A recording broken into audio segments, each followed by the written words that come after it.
Go figure. There's a first time for everything. All right, enough of the jibber jabber. Let's get right to the story. Hello, Leslie.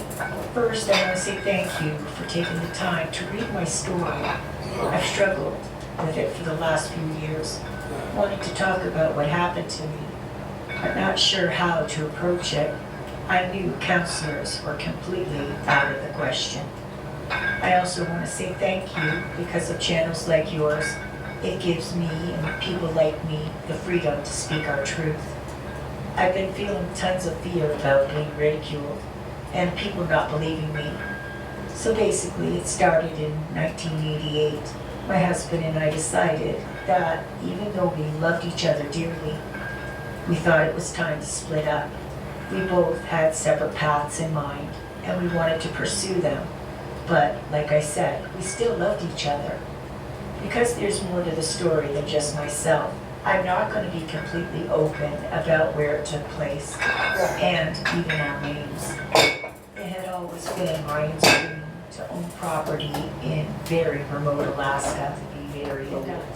So then he gave in and used solar panels and batteries. He also built a well that provided more than enough water for him. Ryan and I spoke maybe once a month when he would go into town and call me. And then there was a computer cafe opened and he was able to email me periodically as well as the phone calls, which was very nice.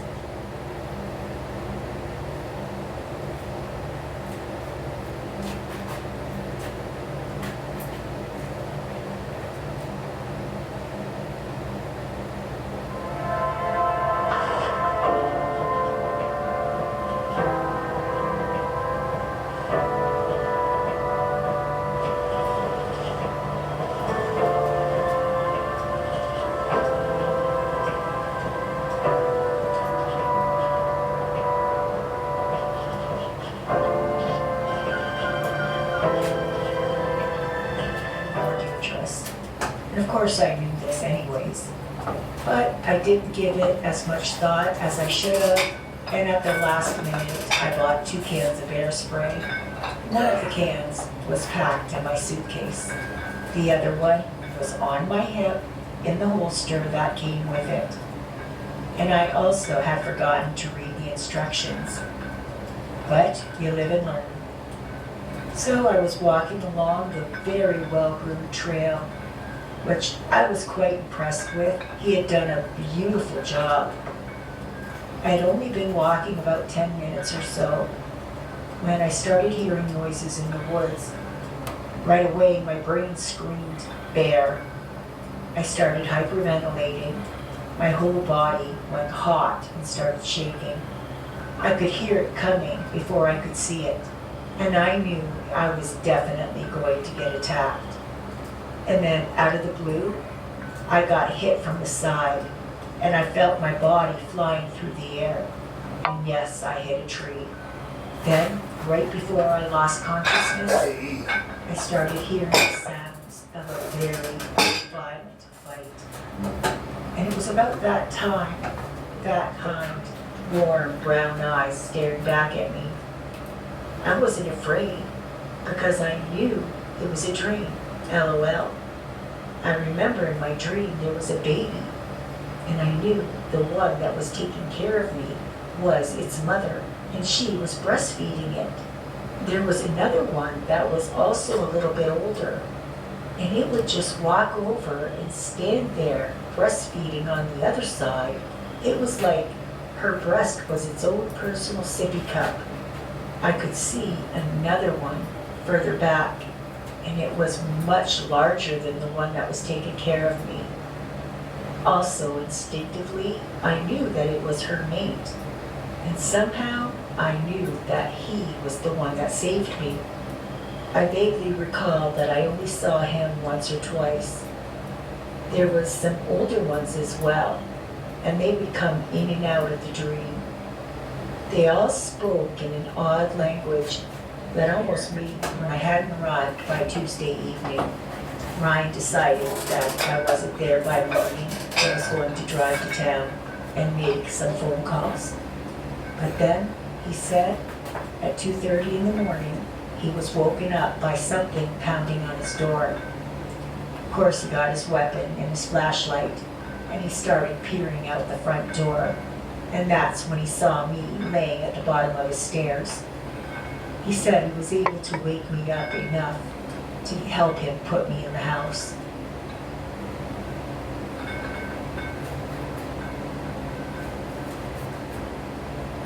While Trump is looking out for billionaires, You're rich as hell. I'm going to give you cash today. Kamala Harris is looking out for you. As president, I will lower the cost of everyday needs like health care and housing and groceries. That's some KFC chicken sandwiches. You want classic or spicy? The classic's timeless. Crispy hamburger chicken. Like spicy mayo brings the heat. Spicy. Choose your flavor with KFC Sugar Temperature, classic or spicy. Staying out of consciousness the rest of the night. But he said when I was awake, I would ask where my friends were.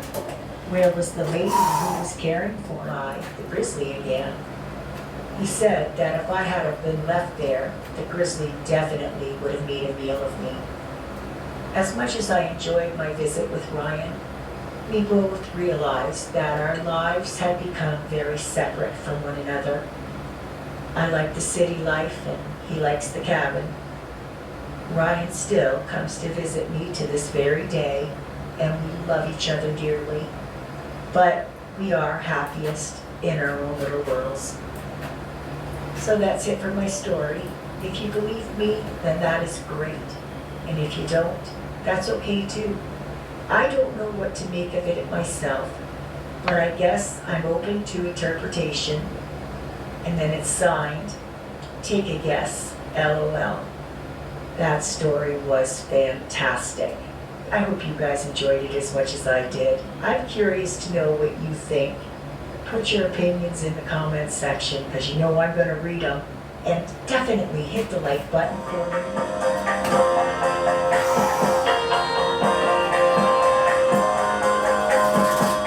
Hi guys, welcome to Cryptids Canada. I hope everybody's having an amazing weekend. Here's a tip. Don't take hot water for granted. It's true, it's a necessity. I know because I've been 10 days without it.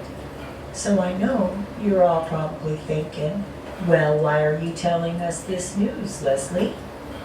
Well, I'm mentioning it because occasionally my landlords listen to my channel.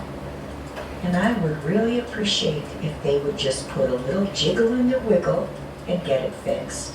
That's all. Okay then, let's just take a second to welcome our latest members, Irish Eyes, Rita Stevenson, and Dubious Fine. Thank you and welcome. Okay then, enough of the jibber-jabber for the next 20 years or so. But it was during one of our times together when she mentioned channels like yours. You see, I struggled with what happened to us way back in those homeless days. So Sue suggested that I take the time and write out my experience, and she would write out hers, and we would send them together. So that's what we're doing. I hope this works for you. If you could do them together, that would be great. But if you want to separate them, that's also fine too. So my story began when I was 17, about to be 18. I'd been dating the same guy for over a year. I had just graduated high school and was still living with my parents in Lexington, Kentucky.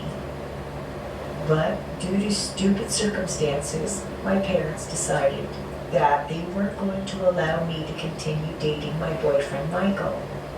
We had been dating on and on, being filthy dirty. It was very difficult trying to be friends with Chandra. So it was usually just Sue who I spent most of my time with. So after 8 or 9 days, we were more than excited for our first paycheck to come in. I believe it was the 8th day when we heard Dave and Chandra fighting really bad. The argument went on till 1 or 2 o'clock in the morning, at least. And then, out of nowhere, we heard a loud scream. That was not human. It came from across the river somewhere, or at least that's what we thought. After that, it got dead quiet. Even Dave and Chandra stopped fighting. Then Dave yelled, "What the hell was that?" And to be honest, we were all pretty afraid and just wanted him to be quiet. I think it was Fitz who finally yelled at him to shut up. All of us were kind of scared that whatever made that sound was going to come. It was about 3 days after we heard that first scream. We had splurged on some beer, and we split it between the 3 couples. We were sitting in our camp around the fire, just joking and talking, when I seen Dave lean forward and whisper something to Fitz and Michael. I could see this normally relaxed, funny guy turn very serious and almost scared. So I started paying attention, and I glanced in the direction that they were all looking in, and immediately I saw the silhouette and then the eye shine of what looked like a giant man. Immediately I started looking around, and I saw another one right behind our tent. It didn't even appear to be trying to hide. This thing was towering over the top of our tent. I tossed a small stick in Michael's direction, and he looked after you started, and I've thought for a long time that I should send my story. But then I had doubts about whether my story was good enough. But I think it is, so I'm going to go ahead and tell you the story.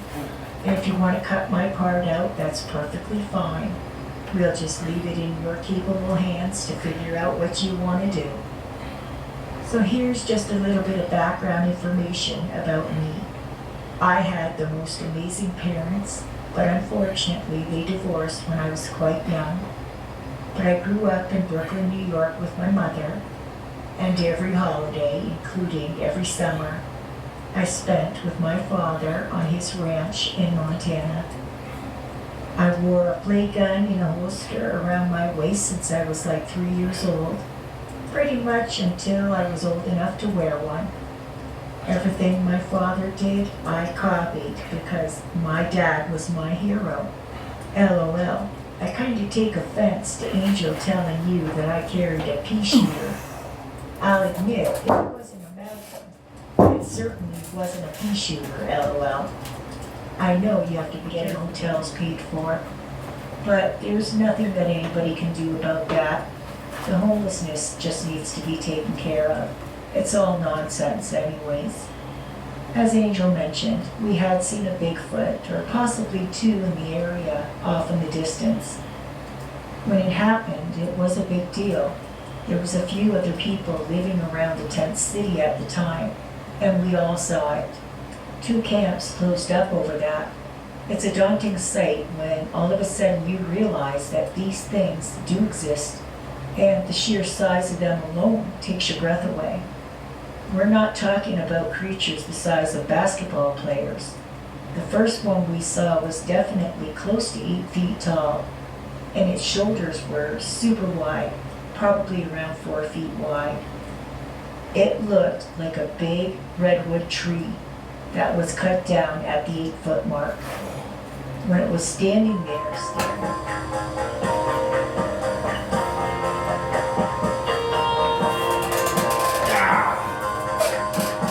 Hi guys, welcome to Cryptids Canada. I hope everybody is having an amazing weekend.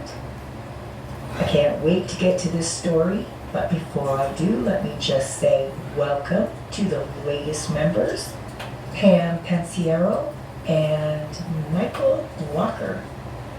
Thank you so much, you guys, for joining the membership program. I really do appreciate it. Alright, so today's video takes place just outside of the beautiful town of Golden, British Columbia.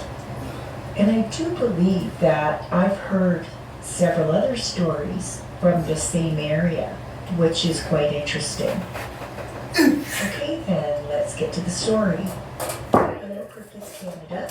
My name is Janine Willis, and I've been listening to your channel for about a year. We're working towards raising all of our own food and working together with a small community to help each other achieve that goal. because we eventually wanted to raise cattle. We didn't want to use our land to grow vegetables, but our neighbor down the road wanted to grow vegetables, but didn't have room for raising beef. So it's a little tit for tat.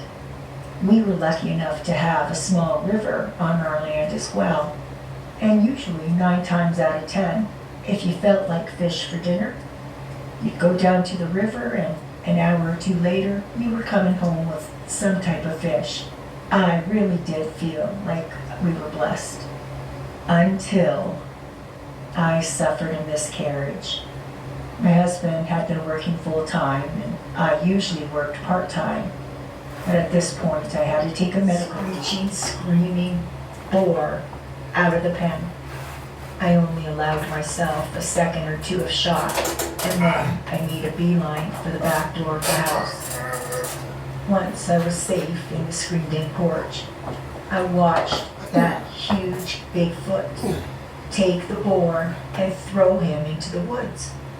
And yes, Ricky was very much alive.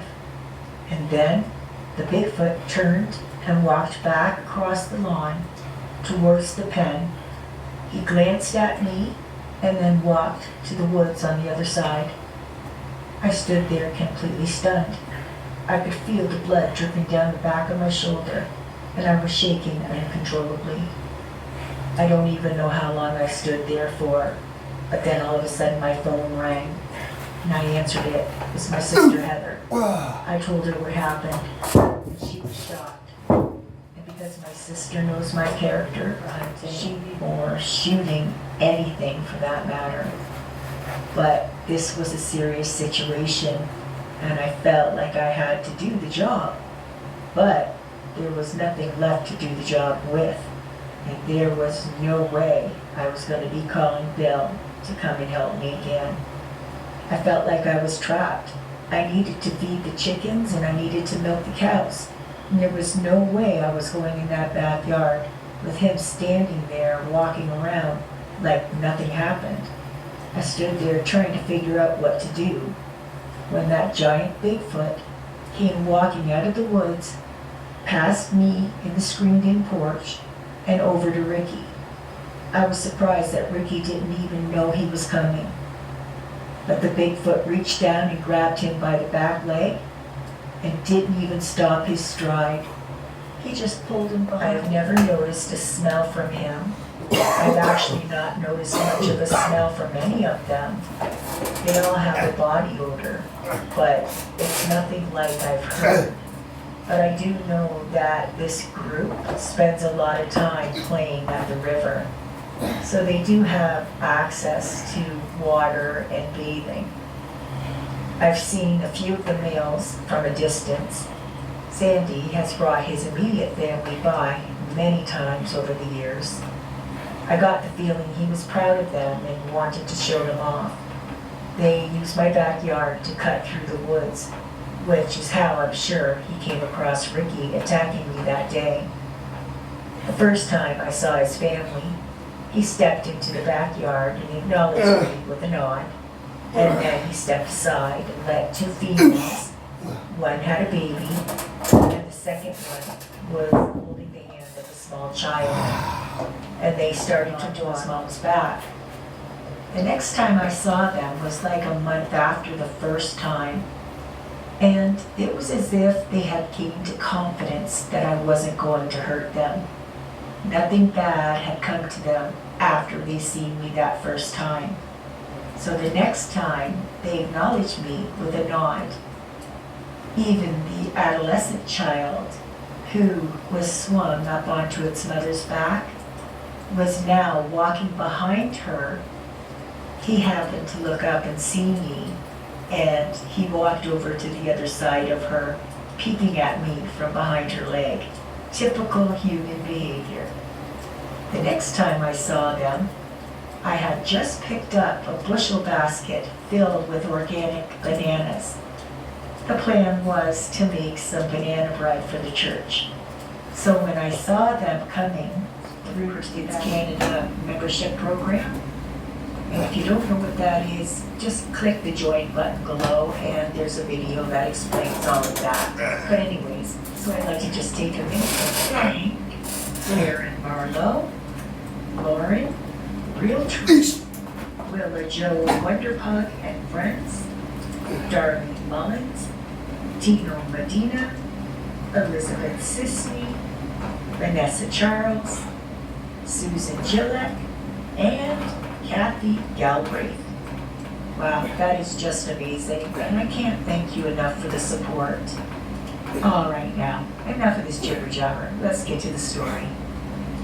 Hello, Cryptids Canada. I want to take a minute to thank you so much for the warm reception that I received from episode 749. I have to say that you guys are the nicest group of people. After listening to a story, I always go to the comment section.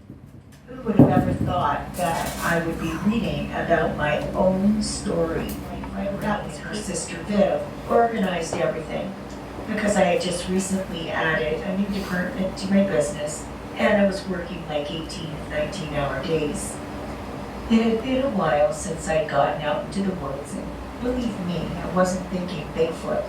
I really wasn't. The kids had all gotten metal detectors for Christmas from their grandparents, and they were anxious to get out and try them. So we thought, okay, well there's a long weekend coming up, let's go camping. And as I mentioned, the only way my wife and child would camp was in a motorhome. And of course, knowing what I know, I would never try to get her to camp any other way. I told Irene if she wanted to ask her sister to come with us in the motorhome, she was more than welcome. But she said no, they had just bought a 6-man tent, so they were fine. He had fished there many times since he was a young boy. Then he told me that he was sorry for what he had said earlier, and that it had touched a nerve with him, because when he was a kid, he had been dragged into the woods by a Bigfoot. Well, that caught my attention. I stopped baiting my hook. Nick actually started to cry, reliving the experience, he said. Thought for sure he was going to die that day. And then he said the thing actually started making moves on him. He said it was just a little bit bigger than his dad, who at the time was 5 foot 9 inches.